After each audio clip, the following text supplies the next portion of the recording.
تابعوا صحيفة المنتخب المغربية خلال التصريح التالي من المنتخب نتابعه. وليد الركراكي صرح قائلا: لم أعد زياش بشيء. مدرب المغرب قال لو كان له حديث مع حكيم زياش من المهم التحدث مع اللاعبين أن تكون العلاقة مبنية على الصراحة والوضوح. لقد كان لنا حوار طويل ومهم، أخبرته بالأخطاء التي يرتكبها. الركراكي أضاف: لم أعد حكيم بالشيء، لو لاعب جيد نريد أن نستغل كل إمكانياته وإيجابياته لأننا نريد الذهاب للأمام والتفكير في المستقبل.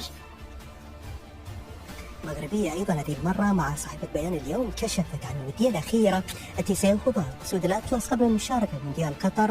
من بيان اليوم المغربية وفيها: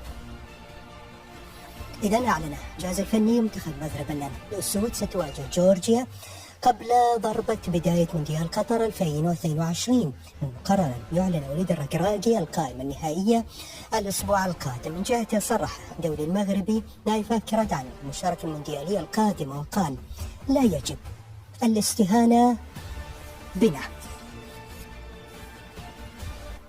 طلبتنا الأخيرة شرح الصحافة العربية اليوم من تونس، حيث أجرى صحيفة الصباح نيوز حوارا حصريا مع أحد نجوم تونس في مونديال 1978. نتابع من الصباح نيوز التونسي هذا الخبر.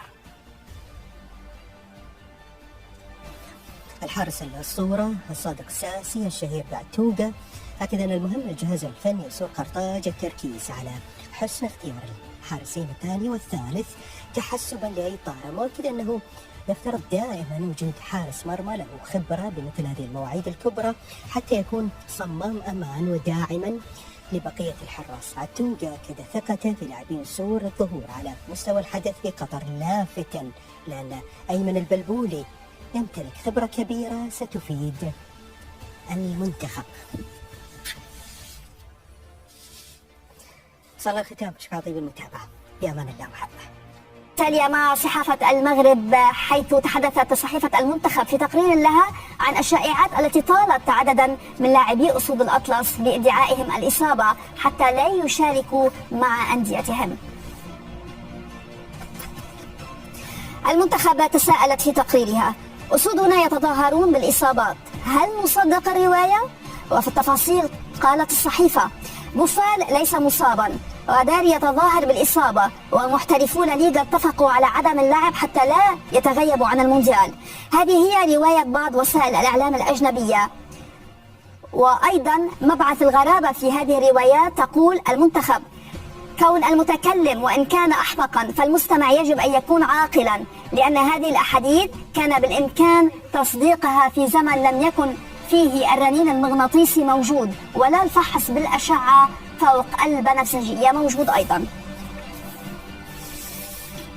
إلى صحيفة الصحراء المغربية التي اهتمت بخبر التحاق الدوري المغربي منير المحمدي حارس مرمى فريق الوحدة السعودي بالمنتخب المغربي. فماذا عن التفاصيل؟ المحمدي يشرع في التحضير مبكرا للمونديال، إذا توقف الدوري السعودي دفعه للالتحاق بمركب محمد السادس. في تفاصيل: استغل المغربي منير المحمدي حارس مرمى فريق الوحدة فرصة توقف الدوري السعودي من أجل الالتحاق بالمغرب والاستعداد لكأس العالم هنا في قطر.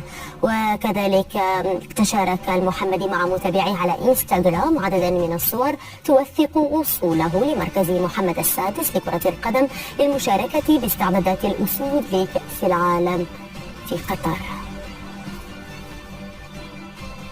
إلى تونس، حيث يعيش الشارع والكروي جدلا واسعا وتخوفا من إيقاف النشاط الكروي في حال تم ثبوت تدخل السياسة بالرياضة. التفاصيل نتابعها من صحيفة الصريحة التونسية. اليومية التونسية تساءلت على صورة الخبر بالقول: الحرمان من المونديال. كتبت في التفاصيل: طلب الاتحاد الدولي لكرة القدم من نظيره التونسي توضيحات حول ما قال إنه بلغ إلى علمه بأن السلطات قد ترغب في التدخل في شؤون الاتحاد التونسي لكرة القدم والتهديد بحل مكتبها التنفيذي. ذكر الفيفا في مراسلته أن القوانين واللوائح المعمول بها داخل الاتحاد الدولي تؤكد على استقلالية الاتحادات الوطنية في التصرف في شؤونها وعدم التأثير عليها، مضيفة أنه في حال حصل أي إخلال بهذه الالتزامات فإن ذلك يتسبب في عقوبات ضد الاتحاد المعني تصل إلى حد الشطب من عضوية الاتحاد الدولي.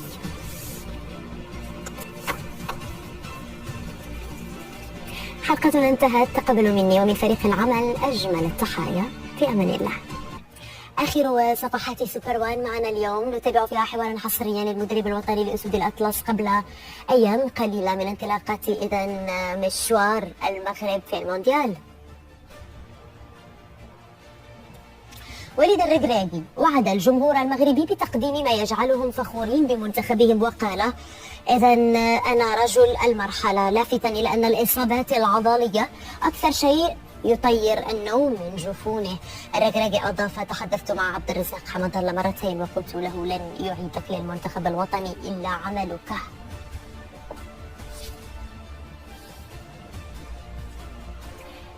سبق صحفي كبير حققته صحيفة المنتخب المغربية بعدما أجرى بدر الدين الإدريسي رئيس التحرير حوارا حصريا مع مدرب منتخب بلجيكا قبل المشاركة في مونديال قطر ومواجهته لأسود الأطلس.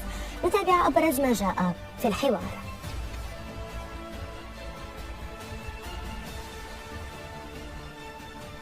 روبرتو مارتينيز قال للرياضية المغربية: أحفظ منتخبكم على ظهر قلب وعن ظهر قلب، ولديكم منتخب موهوب ومواجهتنا لكم معقدة. مارتينيز أضاف: من قال إننا مرشحون مع كرواتيا لعبور الدور الأول. نبقى مع صحافة المغرب هذه المرة مع صحيفة الصحراء التي تحدثت عن المنافسة بين عدد من الحراس للتواجد في القائمة النهائية لأسود الأطلس في المونديال.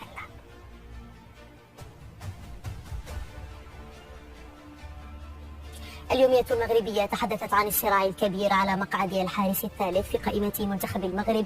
ذكرت أن المنافسة محصورة بين حارس الوداد محمد رضا تكناوتي وحارس اتحاد الفتح الرياضي المهدي عبيد، والمتواجدان في القائمة الموسعة للمدرب وليد الركراكي، في حين فقد أنس زنيتي حارس الرجاء حظوظه في التواجد بعد الجراحة التي أجراها مؤخرا. والمعروف أن مركزي الحارس الأول والثاني محسومان لياسين بونو حارس اشبيليا الاسباني ومنير المحمدي حارس الوحدة السعودي. حلقتنا انتهت. لكم منا أجمل التحايا. بأمان الله.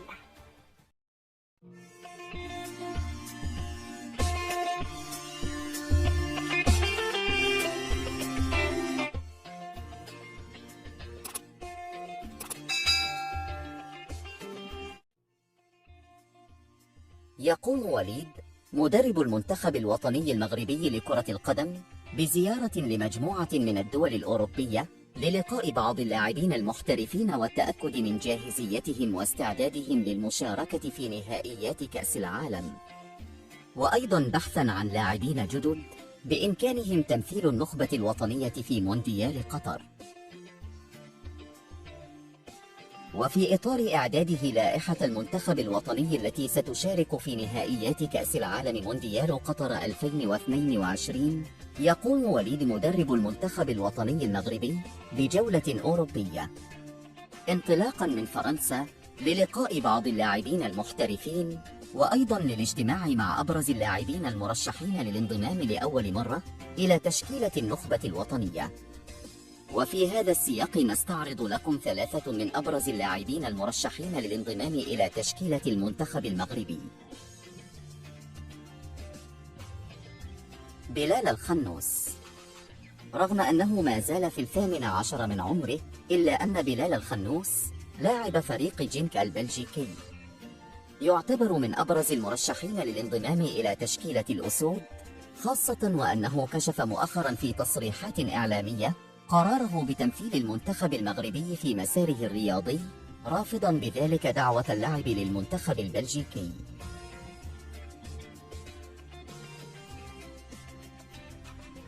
بنجامين بوشواري.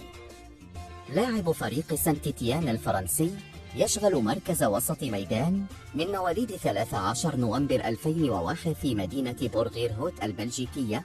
اختار هو الآخر اللعب للمنتخب الوطني المغربي.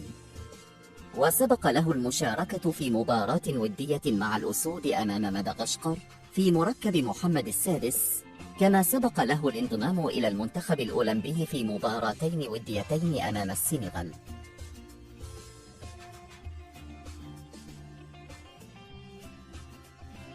إسماعيل قندوس من مواليد 12 نوفمبر 1997، يلعب لنادي سانت جيلواز البلجيكي، يشغل مركز مدافع.